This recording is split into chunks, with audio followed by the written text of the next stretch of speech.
నమస్తే, నేను మీ అశ్విని కుమార్. 2014 ముందు భారతీయులందరూ కూడా క్యూ లైన్లోనే ఉండేవారు. చాలామందికి తెలీదు, ప్రస్తుతం మోడీ ప్రధానమంత్రి అయ్యాక 2014 నుంచి వాళ్ళ వయసు ఇంకా చిన్నదే. మీ పెద్దలను అడగండి ఎన్ని కష్టాలు పడ్డారు ఏంటి అనేది. ఎందుకు ఈ వీడియో చేస్తున్నానంటే, కొత్తగా ఒక టూల్ కిట్ మొదలైంది సోషల్ మీడియాలో. వాళ్ళ జీవితంలో మొట్టమొదటిసారి ఎల్పిజి సిలిండర్ల కోసం లైన్లో నుంచుంటున్నాం, మేము ఎప్పుడు ఈ కష్టాలు పడలేదు అంటూ ఒక రకమైన నెగిటివ్ క్యాంపెయిన్.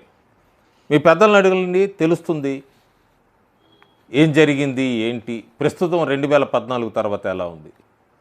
లేదా నేను చెప్తాను.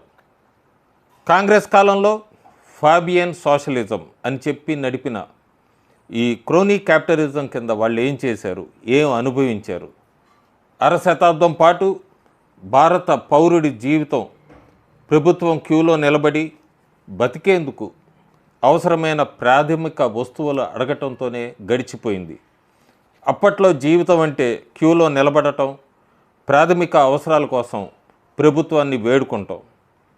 ఎల్పిజి సిలిండర్ సంక్షోభం 2012 యూపీఏ 2 ప్రభుత్వం ఒక్కొక్క కుటుంబానికి కేవలం 6 సబ్సిడీ సిలిండర్లకే పరిమితం చేసింది. ఈ నిర్ణయం పూర్తిగా యాదృచ్ఛికంగా తీసుకున్నదే ఫలితంగా దేశవ్యాప్తంగా ప్రజల్లో భయాందోళనలు చెలరేగాయి. సిలిండర్ల కోసం ప్రజలు మైళ్ళ కొద్దీ క్యూల్లో రోజుల తరబడి నిలబడ్డారు. బ్లాక్ మార్కెట్లో సిలిండర్లు అక్రమంగా దాచిపెట్టి ఒక్కొక్కటి 1000 రూపాయలకు పైగా అమ్మిన సందర్భాలు కూడా ఉన్నాయి.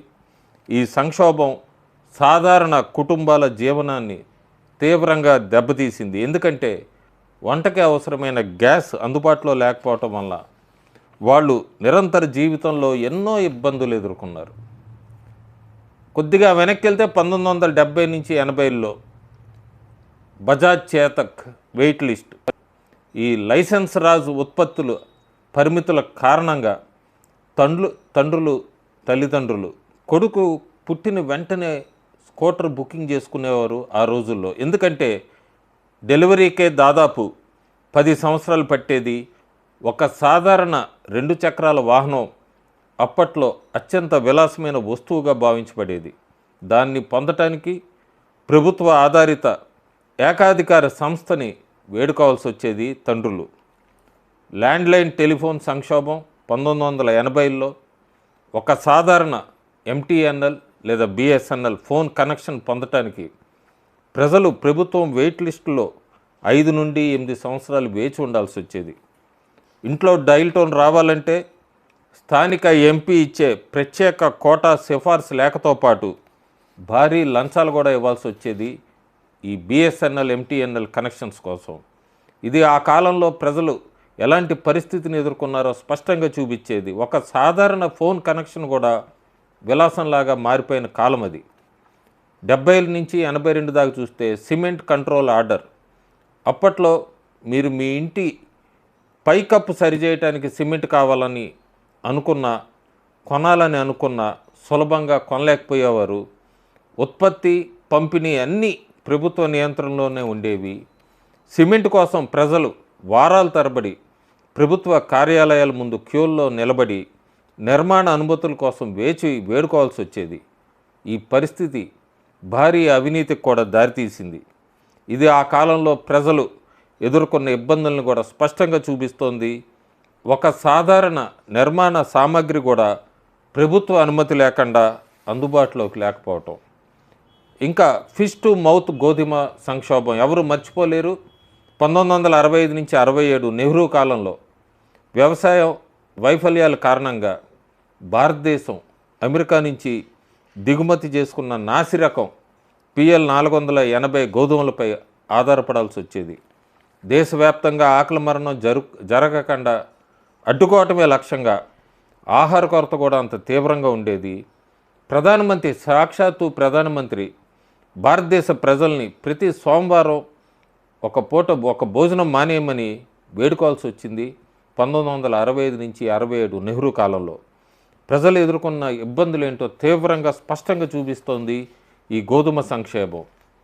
ఇంకా చాలా మాట్లాడుతున్నారు. కిరోసిను, చక్కెర రేషన్ క్యూలు 1970 నుంచి 90ల్లో. అప్పట్లో కార్మిక వర్గానికి వారాంతపు ప్రధాన పని ప్రభుత్వ పీడిఎస్ దుకాణాల ముందు గంటల తరబడి ఈ అవమానకరమైన క్యూల్లో నిలబడటమే. వారు కల్తీ చేసిన కిరోసిను, చక్కెర కోసం వేచి ఉండేవారు. తరచుగా ఇది ప్రభుత్వ ఆధారిత మాఫియాల చేతిలోకి వెళ్ళి అక్రమంగా మళ్లించబడేవి చక్కెర, రేషను, కిరోసిన్ ఇవన్నీ కూడా. అంబాసిడర్ కార్ అప్పుడు 1950 నుంచి 80ల్లో విదేశీ కార్లు నిషేధించబడటం, దేశీయ పోటీని అణిచివేయబడటం వల్ల భారతీయులు సంవత్సరాల తరబడి ఎక్కువ ఇంధనం తాగే అంబాసిడర్ కారు కోసం వేచి ఉండాల్సి వచ్చేది. సాంకేతికంగా పాతబడిన వాహనం కొనడానికి కూడా ప్రజలు బహుళ సంవత్సరాల క్యూలో నిలబడాల్సి వచ్చేది. మీరు ప్రస్తుతం డిజిటలైజేషన్ అయిన సంస్కరించబడిన భారతదేశంలో పెరుగుతున్నారు. వస్తువులు 10 నిమిషాల్లో మీ ఇంటికి చేరుతున్నాయి. అందుకే జీవితంలో సగభాగం క్యూలో నిలబడి గడిపిన భారతదేశాన్ని మీరు మర్చిపోయారు.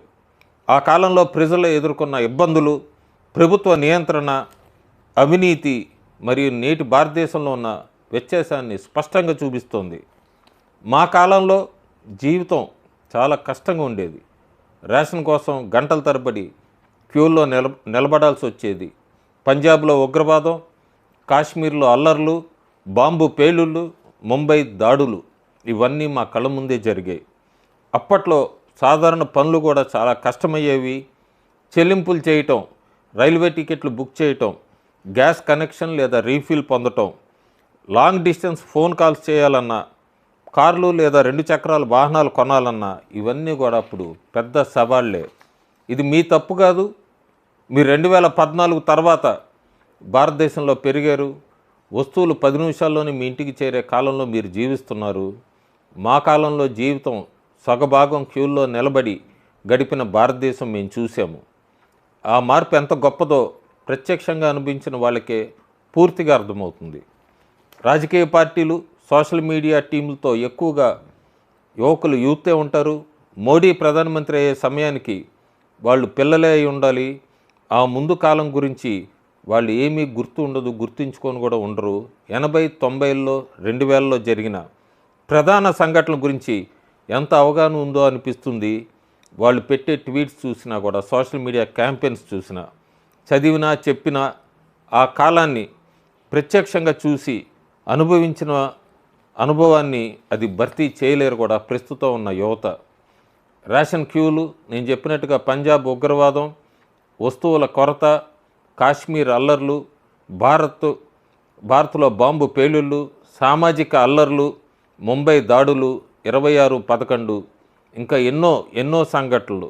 అప్పట్లో సాధారణ పనులు చేయటం కూడా ఎంతో కష్టం. అయినా కూడా కాంగ్రెస్ కాలంలో యుద్ధం లేకపోయినా, ప్రపంచవ్యాప్తంగా కొరత లేకపోయినా ఎప్పుడూ కొరతలే, బ్లాక్ మార్కెటింగ్ ఉండేవి. కేవలం ఎల్పిజి మాత్రమే కాదు, కిరోసిన్, యూరియా ఇలాంటి వస్తువులు కూడా అందుబాటులో ఉండేవి కాదు. ప్రతి హిందూ పండుగ సమయంలో వస్తువుల ధరలను ఆకాశాన్ని తాకేవి. 2014 ముందు భారతీయులు ఎప్పుడూ కూడా క్యూలో ఉండేవారు. వస్తువుల కొరతల కారణంగా, వేరే విషయాల్లో కాదు. చాలా తెలియాలి కాంగ్రెస్ రూలింగ్కి.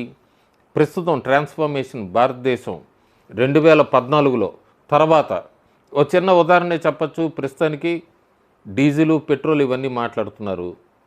దాదాపు 100% పైన ఎలక్ట్రిక్ ట్రైన్స్ అన్నీ కూడా ఎలక్ట్రిఫికేషన్ పూర్తయింది. ఇదివరకు రోజుల్లో పూర్తిగా బొగ్గు మీద, డీజిల్ మీద, వీటి మీద ఆధారపడేవాళ్ళు.